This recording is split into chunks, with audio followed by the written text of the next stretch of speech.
Hi guys, welcome back to girls expert. இந்த வீடியோவில் நம்ம பார்த்தீங்கன்னா இப்போ சீரியல் வந்து 1 இயர் கூட கம்ப்ளீட் பண்ணல, ஒரு ப்ரைம் டைம் சீரியலை என் பண்ணுறாங்க. ஸோ ஸ்பெசிஃபிக்காக இது என்ன சேனல் அப்படின்னு கேட்கும்போது ஜீ தமிழ். ஸோ ஜீ தமிழில் நிறையா நியூஸல்ஸும் வந்துட்டுருக்கு.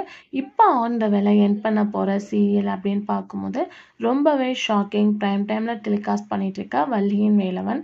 இந்த சீரியல் எக்ஸ்போர்ட் பண்ண அளவு வந்து டிஆர் ரேட்டிங் ரீச் பண்ணல. இது ஒரு ரீமேக் தான், பட் எதிர்பார்த்த அளவு 3+ கூட ரேட்டிங்ஸை தாண்டலை. 2 சம்திங் அந்த மாதிரி தான் க்ரியேட் பண்ணாங்க. பட் டாப் 5 போர்ஷனுக்கும் வள்ளியின் வேலவன் வந்தாங்க. இப்போ டைம் சேஞ்சஸ்லாம் பண்ண after serial very very low ரேட்டிங்காக போயிட்டுருக்கு. ஸோ ஃபைனலாக சேனல் என்ன டிசிஷன் பண்ணியிருக்காங்க அப்படின்னு பார்க்கும்போது வள்ளியின் வேலவனை என் பண்ணிடலாம் அப்படின்னு சொல்லிட்டு பிளான் பண்ணிவிட்டு கம்மிங் வந்து வள்ளியின் வேலவன் என் பண்ண போகிறதா ஒரு ஷாக்கிங்கான அப்டேட்டை ஷேர் பண்ணியிருக்காங்க. ஏன்னா லாங்கேஸாக ஓடிட்டுருக்க மாரியை தான் என் பண்ணுவாங்க அப்படின்னு சொல்லிட்டு நீங்கள் திங்க் பண்ணியிருப்பீங்க. பட் இப்போ பார்க்கும்போது வள்ளியின் வேலவன் எண்டிங் ஜூன் அப்படின்றத கன்ஃபார்ம் பண்ணிட்டாங்க. இந்த சீரியல் என் பண்ணுறது குட்டா பேடா அப்படின்றத கமெண்ட்